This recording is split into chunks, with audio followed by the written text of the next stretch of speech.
Bueno, pues los impuestos han sido uno de los temas que han marcado esta campaña electoral y de ellos, de fiscalidad, vamos a hablar con Albert Sagués, profesor del Máster en Fiscalidad de la BSM Universidad Pompeu Fabra. Muy buenos días, profesor. Buenos días. Bueno, ahora mismo, por ejemplo, en El Economista volvíamos a ver un titular, ¿no?, sobre esa tributación conjunta, lo que supondría, por ejemplo, para una pareja de jubilados. Pero es que ayer también, bueno, trascendía la información de que el programa de estabilidad 2021-2024 que el Gobierno había enviado a Bruselas, en este se buscaba un aumento de la presión fiscal de hasta 6 puntos para situar el indicador en el entorno del 40%. Se cerraría así la brecha fiscal con la media de la Unión Europea, pero ¿estamos preparados para ello? Quiero decir, claro, las circunstancias son las mismas que en el resto de Europa. Yo creo que la verdad es que, en primer lugar, la información que se ha remitido a Bruselas está basada en un informe de la AIREF, en el cual se analizaban los efectos de reducir ciertos beneficios fiscales que tenemos en el sistema fiscal. Del que más se ha hablado es, por ejemplo, de la declaración de renta conjunta. Y había otros, como aplicar el IVA en educación o aplicar el IVA en los servicios financieros, etcétera.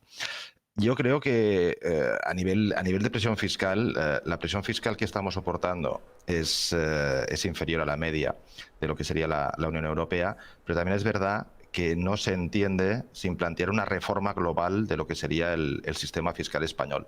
Hacer reformas puntuales, como es eliminar la declaración de renta conjunta, pues está bien y puede satisfacer a Bruselas, pero yo creo que el debate es mucho más amplio y lo que deberíamos es repensar el modelo fiscal que tenemos, que no olvidemos, viene de la década pasada, para dotarnos de un sistema fiscal que nos permita ser competitivos de cara a lo que tenemos de cara al futuro.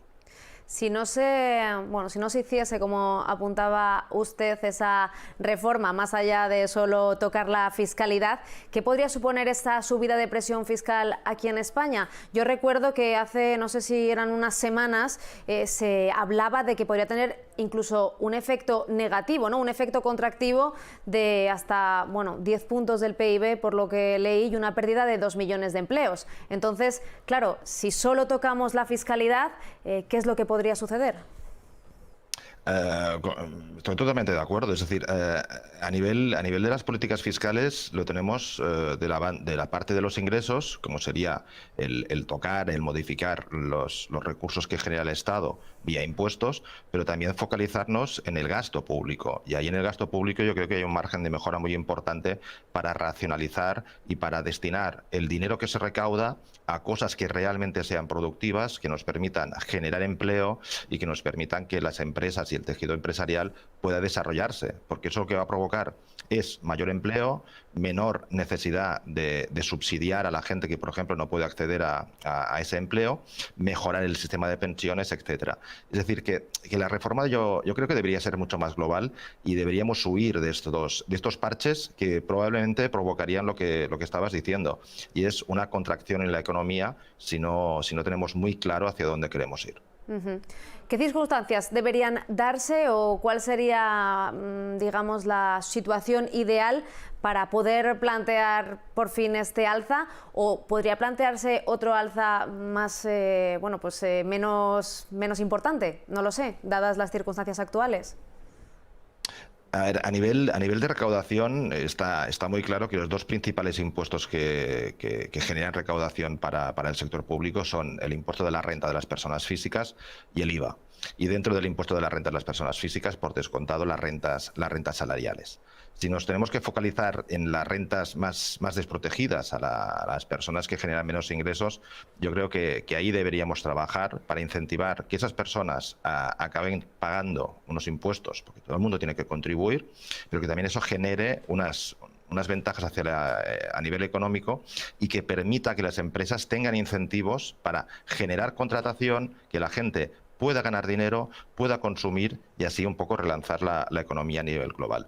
Si no acertamos o si no acierta el gobierno en esas medidas fiscales, lo que puede provocar es el efecto totalmente contrario y que vayamos a una economía subsidiada en la cual el tejido industrial, el tejido económico no va a progresar y entraremos en una espiral decreciente que no nos van a beneficiar en nada. ¿Esto podría potenciar la economía sumergida? Porque también esto es una realidad que, bueno, que en este país es bastante importante, ¿no? Tenemos una economía sumergida que está ahí y que son miles de millones. Sí, tenemos el problema de la economía sumergida, pero también vamos a ser conscientes que lo que entendíamos como economía sumergida hace 10, 15 o hasta 20 años ha cambiado mucho. Y ha cambiado mucho porque los medios que tiene Hacienda para poder controlar, para poder obtener información, son mucho más avanzados. De hecho, ahora las transacciones en efectivo se han ido reduciendo. Casi todo el mundo utiliza, por ejemplo, tarjetas de crédito. Eso permite seguir y tener información por parte de Hacienda. Y ahí la economía sumergida yo creo que poco a poco va a ir desapareciendo, se va a ir limitando a sectores de actividad muy concretos y que pueden ser objeto de control por parte de Hacienda. 13 beneficios fiscales, por ejemplo, ya lo avanzaba usted, IRPF, sucesiones, transmisiones patrimoniales, IVA, pactos sucesorios. Claro, yo veo ahí algunos que nos tocarían a todos independientemente, ¿no?, de nuestras rentas. Por ejemplo, el IVA. Yo bueno, he leído, por ejemplo, un informe, ¿no?, que había de la AIREF, al igual que sucedió, ¿no?, con esta tributación conjunta, que sugería, por ejemplo, el trasvase de productos de los tipos reducidos del IVA al general del 21% y decía que son las rentas altas las que más se benefician de los tipos de IVA reducidos por el mayor consumo, pero claro, es que consumimos todos. Todos consumimos, pero sí que es verdad que en el global de este informe que citabas de la AIREF y del cual ha salido toda esta polémica con la declaración de renta conjunta, vemos que de los beneficios fiscales analizados, la tributación conjunta le cuesta, entre comillas, al Estado 2.300 millones de euros, pero en cambio los tipos reducidos de IVA son 17.000 millones, o el no aplicar IVA a la sanidad o a la educación 3.000 millones. Es decir, hay margen de mejora. A mí me sorprende, entiendo de que a nivel social haya tenido más trascendencia el tema de la declaración de renta conjunta, pero por ejemplo el debate del IVA al 4 o el IVA al 10, los tipos reducidos, si han de seguir manteniéndose o no, es algo que se pone sobre la mesa. Es verdad que la gente con renta baja va a verse afectada, porque si vamos a un restaurante, en lugar de un 10, tendremos que pagar un 21, pero un poco lo que dice la AIREF es que la gente con renta alta pues va más a restaurantes o va a restaurantes más caros y, por lo tanto, el hecho de pagar el 21% es más progresivo, porque a la renta alta, que gasta más en restauración, en hostelería, etcétera, va a sufrir más esa subida de IVA. Y el otro factor que hemos de tener en cuenta es cómo va a afectar todo eso al sector de la hostelería. Es decir, eso va a reducir el consumo, y si reduce el consumo, eso provocará una contracción en este sector económico. Van a despedir a personal, tendrán menos actividad. Por eso decía que cualquier medida que se tome se debe tomar con mucho cuidado, ha de ser muy pensada y, sobre todo, y yo ahí rompería una lanza, hacerse de forma consensuada. En este país ya hace demasiado tiempo que estamos sufriendo los cambios permanentes en fiscalidad que provocan incertidumbre, que no sepamos por dónde vamos a ir, especialmente las empresas, y que a cada cambio de signo político en el gobierno puede provocar cambios en esa fiscalidad.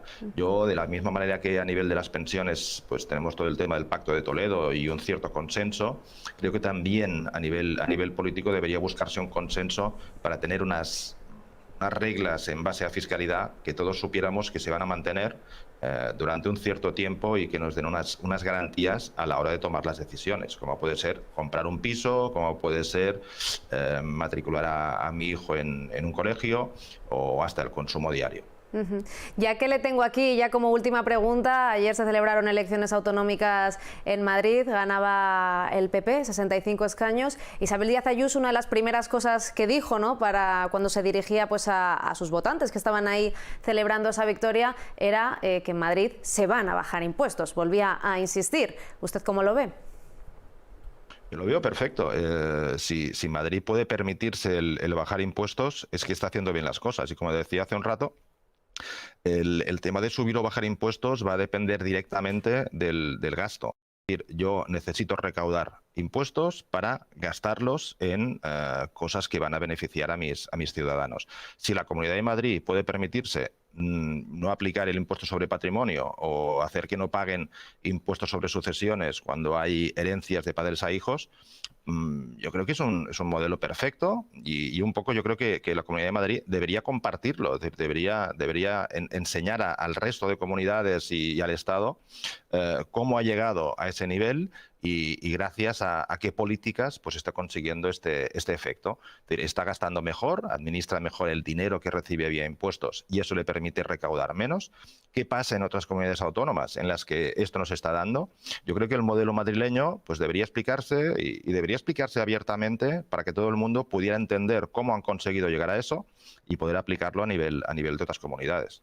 Pues Albert Sagués, profesor del Máster en Fiscalidad de la BSM, Universidad Pompeu Fabra, muchísimas gracias por habernos atendido esta mañana y buen día. Buen día, gracias. Un saludo.